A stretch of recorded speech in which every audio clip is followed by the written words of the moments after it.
بسم اللہ الرحمن الرحیم۔ السلام علیکم۔ عمران خان کے خلاف تمام انتقامی کارروائیاں حکومت کو الٹی پڑ گئی ہیں۔ خان کی مقبولیت میں مسلسل اضافہ ہو رہا ہے اور مختلف ممالک کی ایمبیسیز پاکستان کے سیاسی حالات کے تناظر کے اندر اپنے ملکوں میں یہ رپورٹس بھیجتی رہتی ہیں۔ امریکہ نے عمران خان کے حوالے سے ایک عام رد عمل کا اظہار کیا ہے جس نے پی ڈی ایم ٹولے کو پریشان کر کے رکھ دیا ہے۔ اس حوالے سے بڑی خبر کی تفصیل آپ کے سامنے رکھنی ہے۔ اسٹیبلشمنٹ اور حکومت ایک پیج پر ہے اور سپریم کورٹ آف پاکستان کا جو فیصلہ ہے اس کے خلاف ایک محاذ کھڑا کر دیا گیا ہے، اور اب چیف جسٹس بندیال کو کس طرح گھیرا جا رہا ہے اس پر بھی بات کریں گے۔ اور مفتاح اسماعیل نے اسحاق ڈار کو زبردست طریقے سے خراج تحسین پیش کیا ہے۔ یہ ان کا بھی آپس کے اندر ایک جنگ جاری رہتی ہے۔ اس کی کچھ ڈیٹیل پہلے آپ کے سامنے اس لیے رکھنی ضروری ہے کہ ایک تو مہنگائی کا جو طوفان ہے وہ پاکستان کے اندر آ چکا ہے، غریب بندہ پس گیا ہے، اور عام جو مڈل کلاس طبقہ ہے وہ بھی اب سطح غربت کی طرف سفر کر چکا ہے۔ اور جتنی مہنگائی ہے، دو چار بچوں کی فیملی جو ہے اس کے لیے گزارا بہت مشکل ہو گیا ہے۔ اس کے ساتھ ہی جو ڈالر آج جس طرح اس نے جمپ کیا ہے، یقیناً یہ ایک بہت بڑی جو ہے وہ ایک غیر یقینی صورتحال ہے۔ لیکن شہباز شریف کی جو بڑی کارکن ہے غریدہ فاروقی، انہوں نے تو کہا ہے کہ یہ سارا کچھ سپریم کورٹ کے اس فیصلے کی وجہ سے ہے جس فیصلے نے الیکشن کی طرف بات کی ہے۔ لیکن یہاں پر مفتاح اسماعیل جو ہے وہ اور کہانی بتاتے ہیں۔ وہ کہتے ہیں کہ بیرونی فنانسنگ کی ضروریات پوری کرنے کے لیے دوست ممالک سے قرض کے حصول میں ناکامی کی وجہ سے آئی ایم ایف چند قدم پیچھے ہٹ گیا ہے۔ آئی ایم ایف پچھلے 5-6 دنوں میں اپنی پوزیشن سے اس لیے پیچھے ہٹا کیونکہ حکومت بیرونی فنانسنگ کا انتظام نہ کر سکی، جبکہ جن دوست ممالک نے قرض کی بجائے سرمایہ کاری کا وعدہ کیا تھا اس حوالے سے بھی تاحال کوئی پیش رفت سامنے نہیں آئی۔ بیرونی سرمایہ کاری کے لیے قانون سازی درکار ہے جو تاحال نہیں کی جا سکی، اسی لیے بیرونی سرمایہ کاری کا راستہ بھی ہموار نہیں ہو سکا۔ پھر وہ کہتے ہیں کہ مجھے ہٹائے جانے کے بعد جو کچھ کیا گیا اس کے بعد آئی ایم ایف سمجھتا ہے کہ پاکستانی حکومت اصلاحات کے لیے سنجیدہ ہی نہیں ہے۔ پھر وہ کہتے ہیں کہ حکومت کے دعووں کے برعکس آئی ایم ایف کے ساتھ سٹاف لیول معاہدہ تاحال نہیں ہو سکا۔ پاکستان بیرونی فنانسنگ کی ضروریات پوری کرنے کے لیے سوائے چین کے کسی اور دوسرے ملک سے قرض فراہمی کی یقین دہانی ہی حاصل نہیں کر سکا۔ اسی باعث آئی ایم ایف سے سٹاف لیول معاہدہ تاخیر کا شکار ہے۔ بتایا گیا کہ اب تک پاکستان کی تمام تر کوششوں کے باوجود صرف چین ہی قرض دینے کی یقین دہانی کروا چکا ہے۔ 70 کروڑ ڈالر آ چکے ہیں۔ اب یہ بات جو ہے وہ کہہ رہے ہیں کہ مفتاح اسماعیل کہ یہ کچھ بھی دوست ممالک بھی ساتھ نہیں ہے، یہ اوقات جو ہے وہ اسحاق ڈار کی انہوں نے بتائی ہے۔ لیکن اسحاق ڈار کہتے ہیں کہ وہ ملک دشمنی کر رہے ہیں جو اس طرح کی باتیں کرتے ہیں، بلکہ ہمارے ڈالر کے اندر اضافہ ہو رہا ہے، اور یہ جو ڈالر نے جمپ کیا ہے یہ بھی اسی وجہ سے۔ تو اب ایک تو پتہ لگا کہ اوپن مارکیٹ کے اندر جس طرح شوکت ترین نے ڈالر کو چھوڑا تھا اگر اسی طرح رہا تو یہ ایک نیچرل سٹائل ہے۔ لیکن اسحاق ڈار جو ڈالر کی پرائس کم کرتا تھا، روپے کی قیمت بظاہر بڑھاتا تھا، تو یہ ثابت ہو گیا کہ یہ مصنوعی کھیل وہ کھیلتا تھا جو کہ وہ پکڑا گیا۔ اب آپ دیکھیے کہ حکومت کو آرڈر مل گئے ہیں سپریم کورٹ آف پاکستان کے، بڑی عام باتیں آپ کے سامنے رکھنی ہے حکومت کو، لیکن سپریم کورٹ آف پاکستان کے حکم پر عمل درآمد کرنے کے لیے حکومت تیار نہیں دکھائی دے رہی۔ ایک طرف الیکشن کمیشن آف پاکستان کی بظاہر پھرتیاں جاری ہیں، لیکن دوسری طرف جو ہے اس الیکشن کو روکنے کی جو کوششیں ہیں وہ بھی ہو رہی ہیں۔ اور آپ اس حوالے سے آپ کو علم ہے کہ انصار عباسی کی جب بات آئے تو وہ ایسے ہی ہے آج کل جیسے وہ ایک یعنی اسٹیبلشمنٹ کے کسی غیر رسمی جو ترجمان ہے اس کی وہ رائے ہوتی ہے، اور حکومت جو ہے وہ چونکہ الیکشن میں جا نہیں رہی، آئی ایم ایف کے معاہدے کا انتظار ہے، اس کے بعد کچھ نہ کچھ تو اس ملک کے اندر ہونا ہے۔ یہ معاملہ جو ہے بالکل اس وقت جو ہے وہ طے کیا جا رہا ہے، اور لیکن چونکہ آئی ایم ایف کا ابھی تک نہیں آیا تو یہ سٹاف لیول معاہدہ اگر اگلے ہفتے ہو جائے گا، اور شاید حکومت اس کے اندر کچھ ڈیلنگ ٹیکٹس یوز کر رہی ہے، کیونکہ جب یہ معاہدہ ہو جائے گا امپلیمنٹیشن ہوگی تو اس حکومت کے لیے اب معاملات کو آگے چلانا مشکل ہو جائے گا۔ لیکن اب یہ انصار عباسی نے بڑی عام خبر آپ کے سامنے رکھی ہے، اور اسی کو آپ وہ بیان سمجھ لیں حکومت کا، اداروں کا، اور جو اس وقت کوششیں جاری ہے وہ پوری طرح اس کے اندر سمجھ آتی ہیں۔ وہ کہتے ہیں الیکشن کمیشن آف پاکستان کو 90 دن میں کے پی اور پنجاب اسمبلی کی نشستوں پر الیکشن کرانے کے لیے کئی چیلنجز کا سامنا ہے۔ اگرچہ سپریم کورٹ نے حکم دیا ہے کہ دونوں صوبوں میں 90 دن میں الیکشن کرائے جائے۔ کچھ ایسی تکنیکی مسائل اور رجسٹرک رکاوٹیں ہیں جنہیں الیکشن سے قبل دور کرنا ضروری ہے۔ اب یہ کون سی ہے جی؟ تکنیکی معاملہ یہ کہ الیکشن پروگرام کو پورا کرنے میں 54 دن لگیں گے، کیونکہ الیکشن ایکٹ 2017 کے تحت الیکشن کمیشن کو یہ عمل پورا کرنا ہے۔ چونکہ 45 دن پہلے گزر چکے ہیں، لہذا 90 دن میں دونوں اسمبلیوں کی تحلیل کے بعد الیکشن کرانا بظاہر ناممکن لگتا ہے۔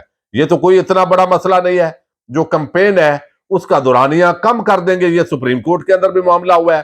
دوسرا جو بہانہ ہے، یہ جو کچھ بات کر رہے ہیں انصار عباسی، آپ یوں سمجھیے کہ یہ ایک بیانیہ ہے اور یہ اصل میں وہ دلائل ہے۔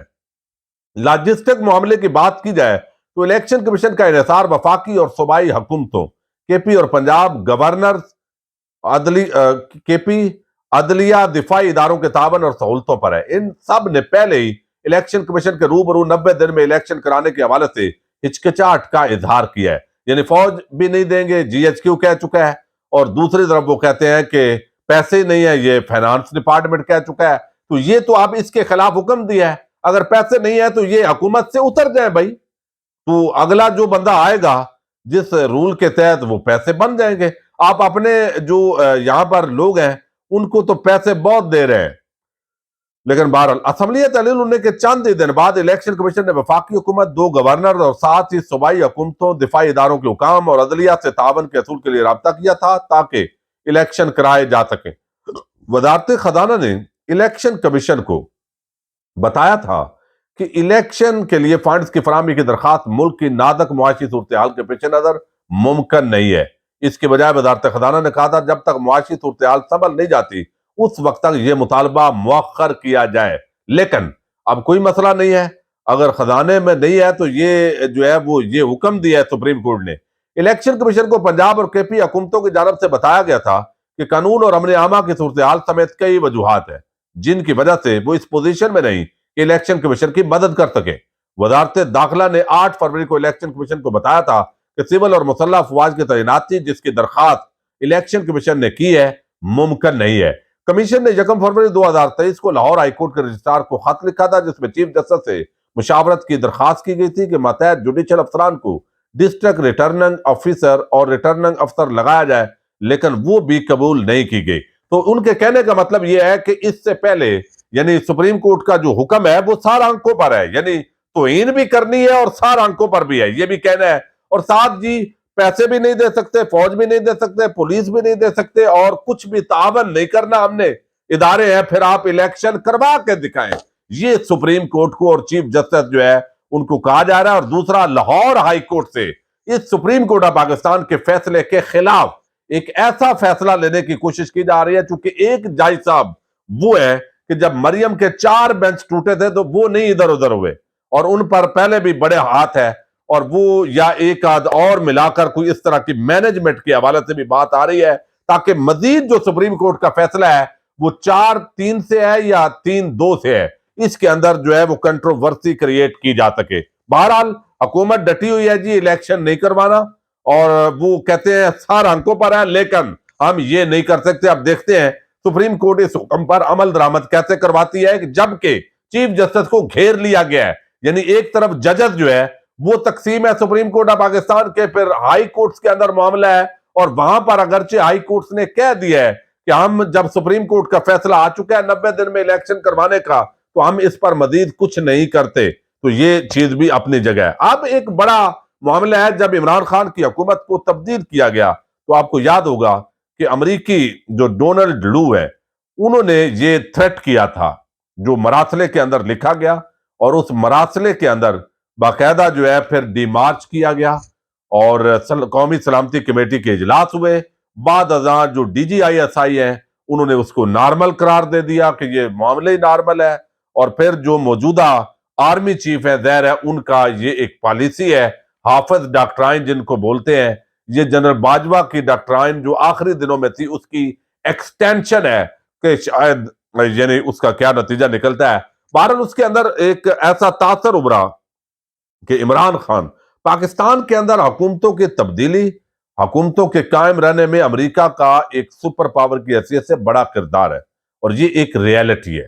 یعنی دنیا جہان کی حکومتوں کے تختے الٹنا، رجیم چینج کرنا، یہ امریکہ کا ایک بڑی مہارت ہے اس کے اندر، اور وہ مہارت یہاں پر دکھائی بھی گئی۔ لیکن اب جو ہے ایک تاثر بنا کہ عمران خان کو امریکہ قبول نہیں کرے گا، یعنی یہاں کی اسٹیبلشمنٹ اگر قبول بھی کر لے، عوام سب سے بڑی اسٹیبلشمنٹ ہے، وہ انہوں نے ویسے ہی سار پہ بٹھا لیا عمران خان کو، اپنی ضد بنا لیا ہے۔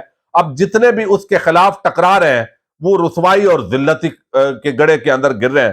اب ان حالات کے اندر جو ہے وہ امریکہ جو ہے اس کا ایک بڑا رد عمل توقع تھی، لیکن دوسری طرف جو ہے وہ چونکہ فواد چودھری کی 3 ملاقاتیں ہوئی، کل امریکی وفد زمان پارک میں ملاقات کے لیے پہنچا، تو جو امبیسی جو ہوتی ہے کسی بھی ملک کے اندر، وہ سیاسی صورتحال پر اپنے ملک کو جو ہے وہ خط و کتابت کر رہی ہوتی ہے، اور اس کے اندر بتا رہی ہوتی ہے کہ عوام جو ہے ان کے جذبات کیا ہیں، کون سی سیاسی جماعت مقبول ہے، کون سی شخصیت مقبول ہے۔ تو اس وقت جو امبیسیز ہیں یقیناً وہ اپنے مراسلے بھیج رہی ہیں اپنے ملکوں کے اندر کہ عمران خان کا تختہ الٹا گیا، لیکن عوام نے اس کو پلکوں پہ بٹھا لیا اور اب وہ ضد بنا لی ہے کہ دوبارہ اس کو وزیر اعظم بنانا ہے۔ لیکن حکومت جو موجودہ پی ڈی ایم کا ٹولہ ہے اور مقتدر ادارے وہ شاید عمران خان کو وزیر اعظم نہیں دیکھنا چاہتے، تو ایک اس طرح کے کلیش کے حالات ہیں۔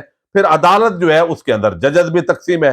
تو ان حالات کے اندر جو ہے وہ امریکنز نے یہ واضح کیا ہے کہ بھائی عمران خان بھی ہمیں وزیر اعظم قبول ہے، یعنی اگلا وزیر اعظم عمران خان بن جائے ہمیں قبول ہے۔ جمہوریت ڈیریل نہیں ہونی چاہیے، پاکستان میں جمہوریت رہنی چاہیے، عوام جس کو ووٹ دے کر بنائیں گے ہم اس کو قبول کریں گے، اور ہم اس معاملے کے اندر جو ہے وہ اندرونی معاملے میں بالکل مداخلت نہیں کریں گے، پہلے بھی کر کے دیکھ لیا ہے۔ تو اب یہاں پر جو ہے وہ ہفتہ وار بریفنگ ہوتی ہے۔ ترجمان امریکی محکمہ خارجہ نیڈ پرائس، انہوں نے یہ واشنگٹن کے اندر پریس بریفنگ دی ہے، جس کے اندر بتایا کہ پاکستان میں سوال کیا گیا ہے کہ پاکستان میں دیکھیے امریکہ کے اندر بھی اس سے سوال یہی ہو رہا ہے کہ بھئی پاکستان میں عمران خان کے جیتنے کے امکانات پیدا ہو گئے ہیں، وہ پاکستان کا مقبول ترین لیڈر ہے عمران خان، وہ اگلا وزیر اعظم آئے گا تو پھر آپ کیا کریں گے، یعنی آپ کا رد عمل کیا ہوگا۔ یقیناً وہ انہوں نے کیا، تو انہوں نے کہا یہ پاکستانی عوام کے لیے سوالات ہیں، امریکہ کے لیے نہیں ہے، یعنی عوام جو فیصلہ کرے یہ ان کا حق ہے۔ امریکہ کسی ایک امیدوار یا ایک شخصیت کو دوسری سیاسی جماعت پر ترجیح نہیں دیتا، ہم جمہوری اداروں اور جمہوری عمل کے ساتھ کھڑے ہیں، یہ بات انہوں نے کی ہے۔ اور پھر انہوں نے کہا ہے کہ مضبوط تجارتی تعلقات کو ماضی کے مقابلے میں ہم عام قرار دیتے ہیں، اور پاکستان کے ساتھ اقتصادی اور تجارتی تعلقات کو مزید گہرا کرنے کے لیے پرعزم ہے، یعنی ہمارا پاکستان کے ساتھ تعلق ہے، جو بھی حکومت آئے گی ہم اس کو قبول کریں گے۔ پھر انہوں نے کہا کہ ان کا ملک پاکستان کے ساتھ اقتصادی اور تجارتی تعلقات کو مزید گہرا کرنے کے لیے پرعزم ہے۔ پھر وہ کہتے ہیں کہ ہم سمجھتے ہیں کہ امریکہ اور پاکستان کے درمیان مضبوط تجارتی تعلقات ماضی کی نسبت زیادہ عام ہے، کیونکہ وہ تباہ کن سیلاب کے اثرات سے نکل رہا ہے۔ ہم سمجھتے ہیں کہ پاکستان کے ساتھ دو طرفہ مزید جو تجارت ہے اس کو وسعت دینی چاہیے، جن میں توانائی، زرعی آلات و مصنوعات، فرنچائزنگ، ریٹیل تجارت، اطلاعات و رابطہ کاری کی ٹیکنالوجی کے لیے استعمال ہونے والے آلات خصوصی طور پر شامل ہے۔ امریکہ کے کاروباری اداروں کو نئی منڈیوں تک رسائی کے لیے سرمایہ کاری کا موقع فراہم کر رہا ہے، اور ہماری پاکستان کے ساتھ سرمایہ کاری میں ایک سال میں 50% اضافہ ہوا ہے، اور مزید بھی ہم اضافہ کرنا چاہتے ہیں۔ تو وزیر اعظم عمران خان وہ بھی امریکہ کو قبول ہے، اور یہ ایک ایسا رد عمل ہے جس پر جو ایک آگ لگائی گئی تھی، اب چونکہ حالات نارمل ہوئے ہیں، غلط فہمیاں دور ہوئی ہیں کہ عمران خان امریکی ملک کے خلاف نہیں ہے بلکہ اس کا اپنے ملک کے مفاد کے اندر یہ سٹانس ہے، تو یقیناً پی ڈی ایم ٹولہ جو ہے ان کے لیے یہ پریشان کن خبر ہے۔ اجازت دیجیے گا، اللہ حافظ۔